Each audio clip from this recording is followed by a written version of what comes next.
দেশের সরকারি কর্মচারীবৃন্দ এবং ন্যায় দণ্ডকারী বিচারক মণ্ডলী যদি কর্তব্য অবহেলা করে সেই দেশ ধ্বংস হয়ে যাবে। তোমরা যারা জীবনকে ব্রত হিসাবে গ্রহণ করে দিয়েছ, তোমরা জীবনের স্বপ্নকে লালন করার জন্য বেন্টাপন এই বিশাল প্রতিষ্ঠান তোমাদের জন্য অনেক সুযোগ করে দিয়েছে, আরো করবে ইনশাল্লাহ। শুধু টাকা পয়সা দিয়ে জীবনের বড়ত্ব অর্জন করা যায় না। বিগ এইম অফ ইট, তুমি জীবনে বড় স্বপ্ন দেখো।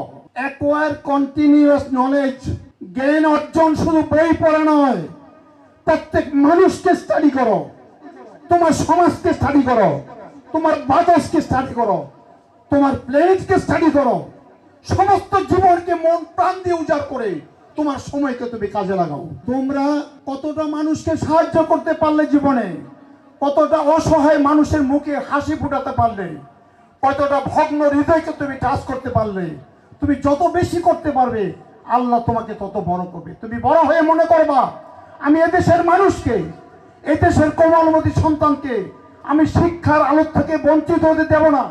আমি কোনো মা বোনকে চিকিৎসার অভাবে অকালে মৃত্যুবরণ করতে দেব না। আমি কোনো মাকে কাপড়ের অভাবে লজ্জা নিবারণ করতে দেব না। এই ব্রত তোমরা হৃদয়ে রাখো, তোমরা বিশ্বাস করো এক একজন তোমরা মহামনীষী হবে।